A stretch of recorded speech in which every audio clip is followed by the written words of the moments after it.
I never thought owning a quiet little lake would drag me into what can only be described as suburban trench warfare. Most people buy a house and worry about mortgages, leaky roofs, or whether the neighbor's dog is going to bark at 3 a.m. I, apparently, had signed up for combat with the Homeowners Association, the self-appointed overlords of cul-de-sacs and mailbox paint colors. It started with a letter. Thick envelope, HOA logo stamped at the top like they were the IRS.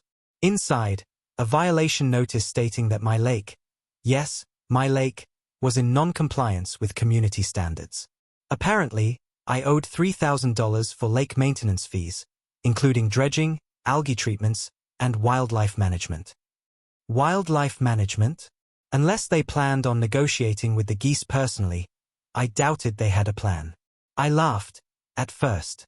A bitter little chuckle. The lake wasn't part of the HOA when I bought my property. It was carved out decades before the subdivision was even a blueprint. It sat squarely inside my deed, the borders marked in black ink and notarized by the county clerk.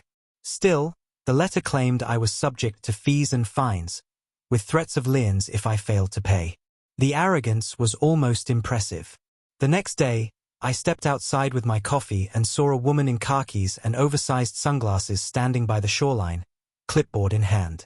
She scribbled something down, then crouched like she was measuring the water with her eyeballs. "Excuse me," I called out. "Can I help you?" She straightened, gave me that tight HOA smile, and said, "I'm conducting a compliance inspection. This lake isn't up to code." Up to code? I repeated. "It's a lake, not a deck." She sniffed, unimpressed. "The algae levels are unacceptable. You'll need to contract with the HOA-approved vendor. We'll add it to your fees." I blinked. "You're trespassing." Her pen froze mid-checkmark. "This is HOA property, sir. I'm fully authorized." "Lady," I said, pointing at the grass under her sketches, "that patch of dirt you're standing on? That's mine. Which means, right now, you're not authorized, you're trespassing." That's when she whipped out her phone like a six-shooter. "If you refuse to comply, I'll have to escalate." 2 minutes later, she was on 911, reporting me as a hostile homeowner threatening HOA enforcement. I nearly spit out my coffee from laughing. The cops rolled up 10 minutes later, lights flashing. 2 officers stepped out, clearly expecting some kind of domestic brawl. Instead, they found me sipping coffee on my porch while clipboard lady flailed her arms. "He's violating HOA codes," she shrieked. "This entire water feature is unmaintained." The officers exchanged looks. One of them turned to me. "Sir, is this your property?" "Yep." I walked them over to the survey stakes still in the ground from when I bought the place. "Lake's mine. Been mine since day one." The cop gave her a flat look. Unless you've got paperwork saying otherwise, you're the one trespassing here." Her jaw dropped. She stammered, muttered something about appeals, and stormed off toward her car, tires squealing like she was in Fast and Furious, HOA drift. I thought maybe that would be the end of it. A sane organization might have backed off, realized they'd overstepped. But if you've ever dealt with a homeowners association, you know they don't do sane. A week later, another letter arrived, this one bolder, red ink across the top, final notice. The fine had doubled. Failure to pay would result in legal action. They claimed exclusive rights to regulate all water features within subdivision boundaries, regardless of deed lines. My favorite part? They signed it the Compliance Committee, which sounded less like a neighborhood board and more like something out of 1984. At this point, it wasn't about the money. It was about principle. You can't just roll up, claim ownership over someone else's lake, and send them a bill. That's piracy. HOA pirates, armed with bylaws instead of swords. Neighbors started whispering. At the mailbox one morning, an older guy named Frank leaned over and muttered, "You're the one with the lake problem, huh?" "Apparently," I said. "They fined me last month for having the wrong shade of beige on my garage door. Said it was too creamy. You take them down, I'll buy you a steak dinner." So I wasn't alone. That was both comforting and infuriating. The HOA wasn't just harassing me. They were running the neighborhood like their own fiefdom, and everyone was too scared to fight back. The next escalation came on a Saturday afternoon. I caught 3 board members, clipboard lady among them, standing at the lake again, this time with a tape measure and a camera. They were muttering about shoreline erosion.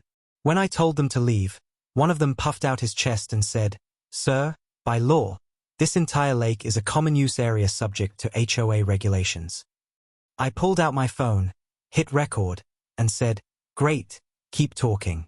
The county clerk's gonna love this video." That sent them scrambling like pigeons. But the seed of war had been planted. By the end of that week, my mailbox was stuffed with notices. Fines for failure to comply with lake maintenance. Fines for hostile conduct toward HOA officials. Fines for unauthorized use of recording devices. They were making stuff up faster than I could laugh at it. I sat at my kitchen table with the stack of papers, spreading them out like a deranged fan of Monopoly money. On one hand, it was absurd. On the other, it was terrifying, because these people really believed they had the power to bury me under fines until I broke. But here's the thing about arrogance. It makes people sloppy. They'd chosen the wrong guy to bully. I wasn't about to roll over and pay tribute to the kingdom of HOA. The only question was, how far were they willing to push, and how far was I willing to push back? I got my answer sooner than expected. The following Monday, I got a call from a neighbor I barely knew. She sounded nervous, whispering like she was on a spy call. "Hey, just a heads up. The board's planning to file for a lien against your property. They think they can force you to sell if you don't pay the fines." For a second, the room tilted. A lien? Over fake lake fees? That was the exact moment the conflict stopped being ridiculous and became personal. They weren't just harassing me. They were coming for my home. I poured another cup of coffee, sat down, and opened my laptop. If they wanted a war, they were going to get one. And I had a feeling they had no idea just how badly they'd miscalculated. The morning after I learned about the HOA's plan to slap a lien on my property, I woke up with a pit in my stomach. You don't mess around with threats like that. A lien can tie up your mortgage, crush your credit, even lead to foreclosure if you don't fight it. The HOA was basically saying, "Pay our fake lake tax, or we'll take your house." That was the line in the sand. I decided it was time to stop playing defense. If I was going to survive this, I needed to know exactly where the battlefield lines were drawn. So I drove down to the county records office, a low, brick building that smelled like dust and bureaucracy, and asked to see the plats and deeds for my subdivision. The clerk behind the counter looked up from her crossword puzzle. Mid-50s, cat-eye glasses, nails painted neon pink. She had the weary look of someone who's seen it all, and probably judged it twice. "What are you looking for, hun?" she asked. "Property lines. Specifically mine. And maybe the HOA's." That got me a raised eyebrow. Another HOA fight. Another. I repeated. She smirked. "You wouldn't believe how many folks come in here with stories. Let me guess, they fined you for having the wrong kind of grass." "Close," I said. "They're fining me for owning a lake." That got a bark of laughter. She slid her crossword aside. "All right, now I'm curious. Give me your address." A few keystrokes later, she had my plat map pulled up. She printed it, then leaned across the counter, tapping a long red fingernail against the outline of my lot. "See this line? That's your lake. Clear as day. And see here," she zoomed the map out, showing me the subdivision lots. "The HOA's common property doesn't even touch yours. Legally speaking, they don't have a leg to stand on." "Tell that to their compliance committee," I muttered. But then, something caught my eye. A weird shape shaded on the map. A wedge of land that looked like a forgotten slice of pie, sitting right underneath the HOA clubhouse. "What's that?" I asked. The clerk squinted. "Oh, that's interesting. Looks like that parcel never transferred over when the subdivision was developed. Belongs to the original landowner." "Who's the original landowner?" She clicked around, then read the name. "My name, I nearly dropped the map. Wait. You're telling me I own the land under their clubhouse? Looks that way. Hold on. She rummaged in a drawer and pulled out a stack of old transfer documents. Yeah, see? When the HOA incorporated, they filed paperwork on the pool lot, the tennis courts, the greenbelt, but this wedge right here, never reassigned. Still tied to your deed. For a moment, I just stood there, stunned. All this time, they'd been threatening me with fines, strutting around like feudal lords, while their precious clubhouse, the jewel of their little empire, was sitting on my property. I felt a grin spreading across my face. Well, I said, this changes things.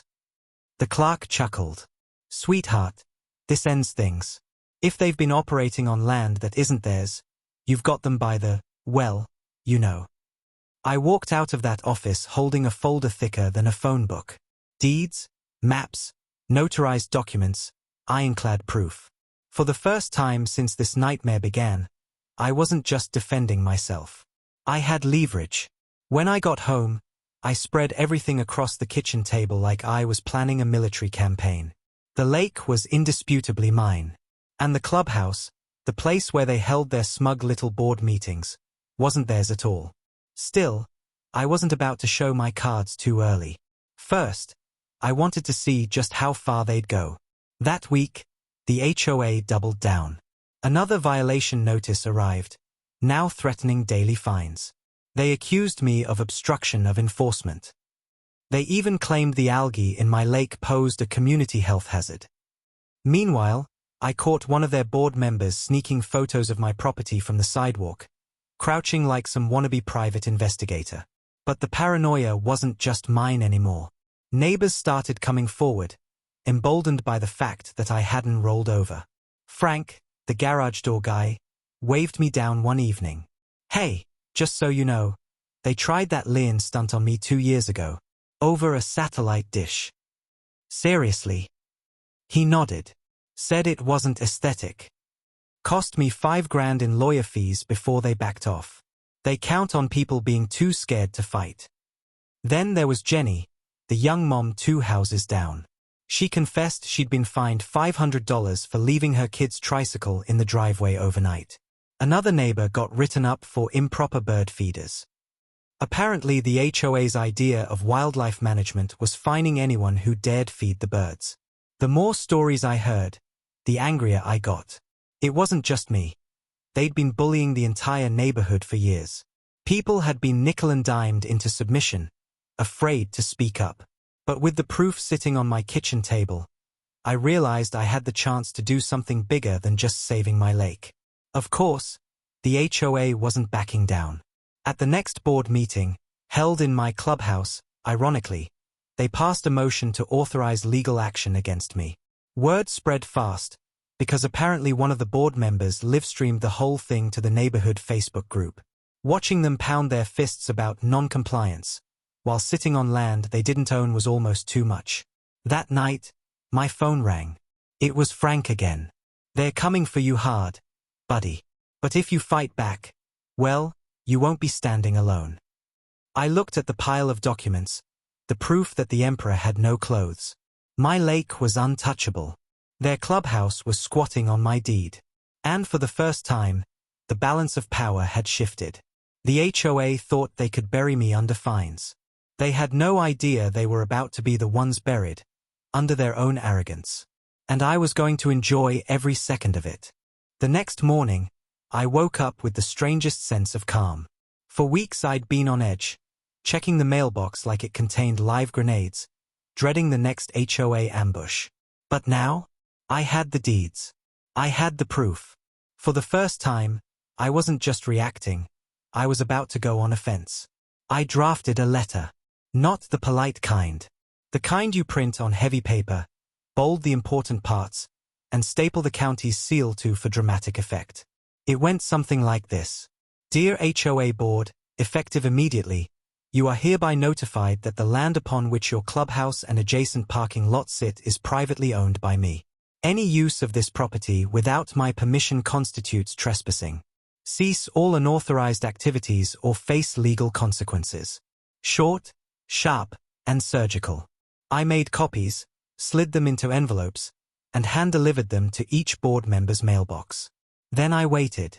The response came faster than I expected.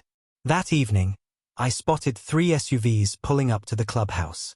The board had gathered for their monthly meeting, business as usual, as if my letter were nothing but junk mail. So I walked down the street with a padlock in my pocket.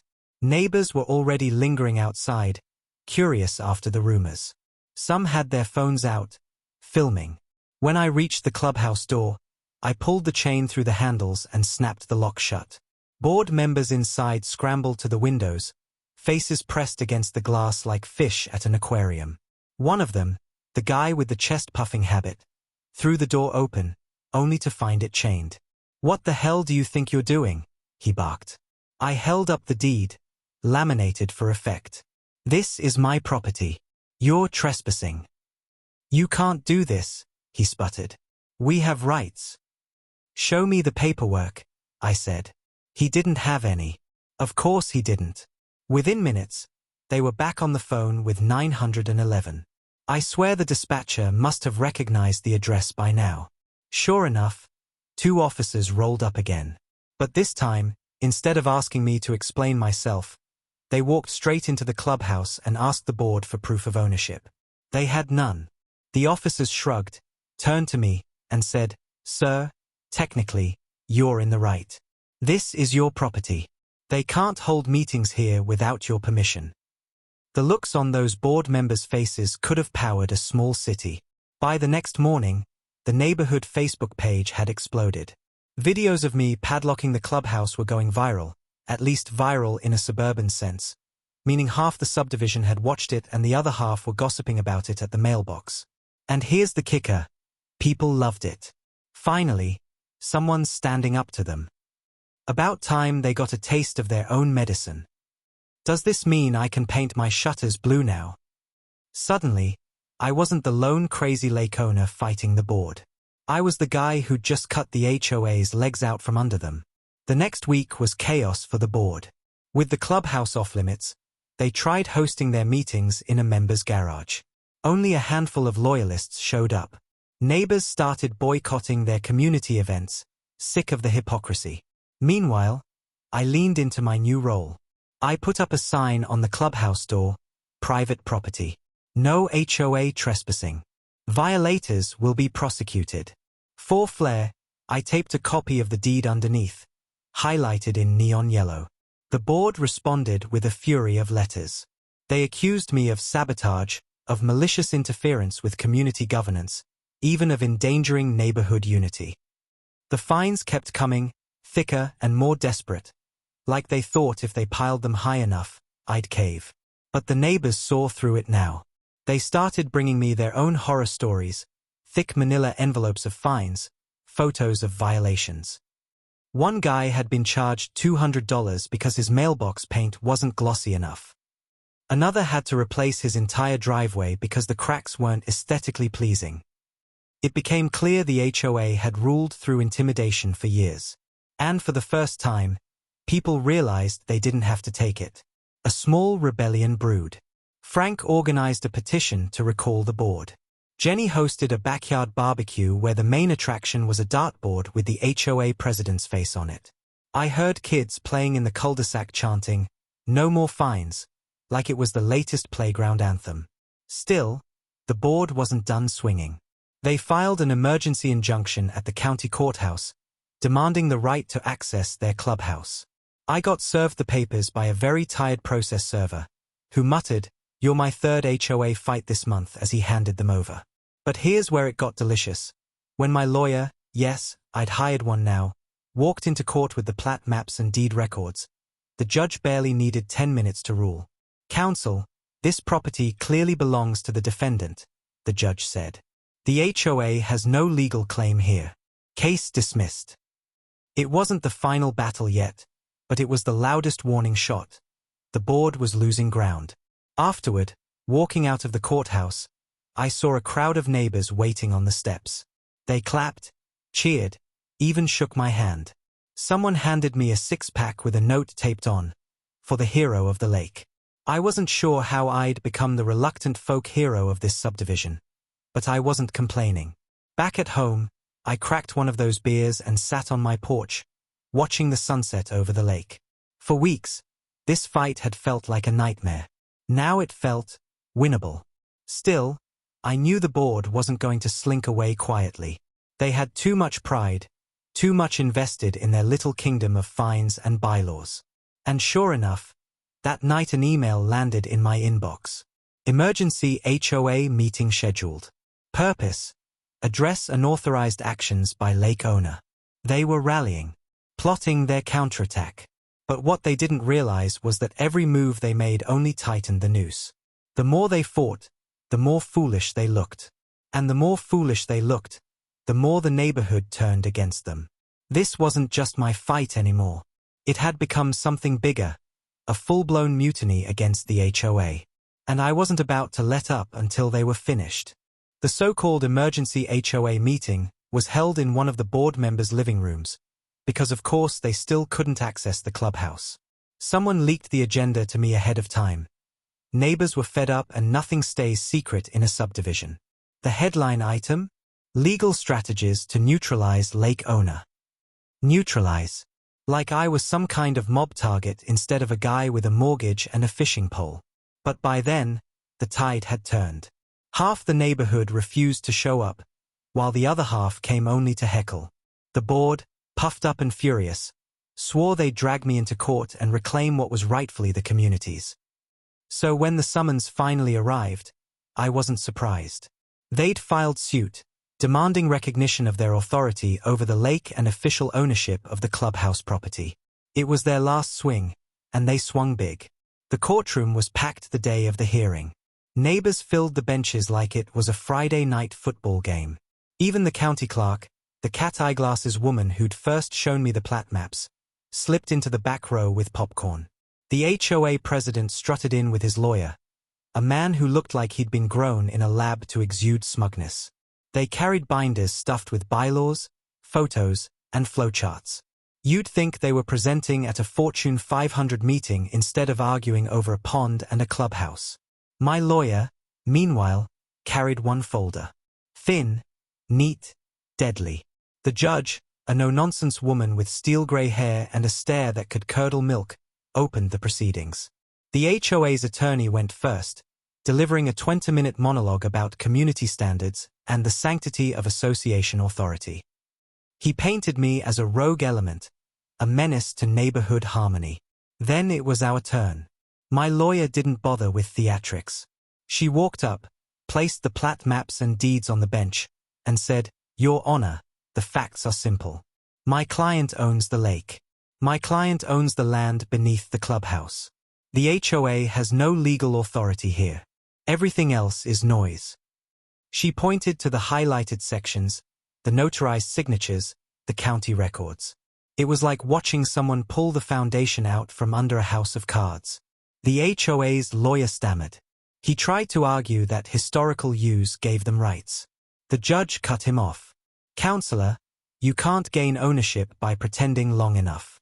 Show me the deed." He had none.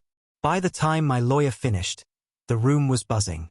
Even the judge looked impatient to wrap it up. She gave her ruling in under 10 minutes. The lake is private property, exempt from HOA control. The land under the clubhouse and adjacent areas belongs to the defendant. The HOA is prohibited from trespassing or conducting business on said property. Furthermore, the HOA is barred from levying fines or liens against the defendant for matters outside their jurisdiction. Case dismissed. The gavel cracked, and it was over. The board sat frozen, as if someone had unplugged them. Their whole empire, built on fear, fines, and bad paperwork, collapsed in one sentence. Meanwhile, the gallery erupted. Neighbors cheered, clapped, even whistled.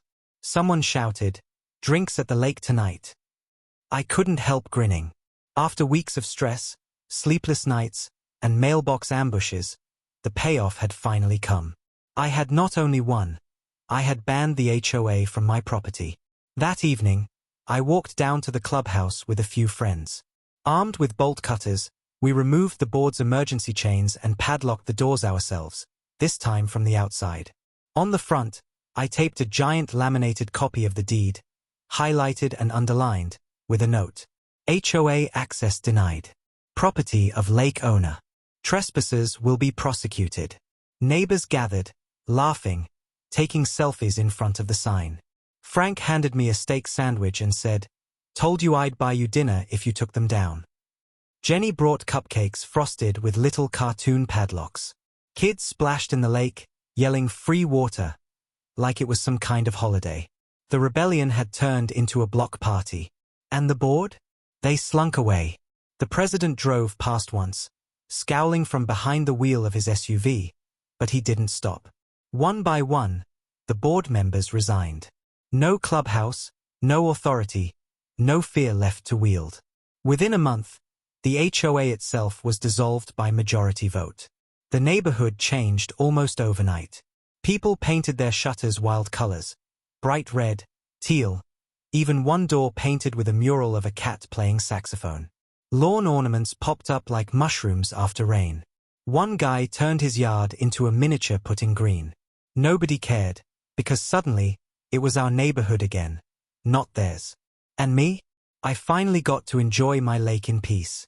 On warm evenings, families gathered on the shore, roasting marshmallows, watching the sunset. Geese waddled around like they owned the place, because technically, they were the only ones who didn't owe me rent. Sometimes I'd sit on the porch, beer in hand, and think about how close I came to losing it all to a group of power-drunk neighbors with clipboards. What saved me wasn't luck. It was refusing to roll over. Standing up to petty tyranny is messy, exhausting, and more than a little ridiculous. But it matters. Because if you don't push back, people like that will keep pushing forever. The best part? Every so often, I catch a glimpse of the ex-president driving by, slowing down as he passes the lake. He'll look at the kids cannonballing off the dock, the neighbors waving from the shore, the clubhouse standing dark and empty behind the deed taped to its door. And I know exactly what he's thinking. This was never about a lake. It was about control. And he lost it. I raise my beer to him, silent and satisfied. Because the water's calm now. The HOA is gone.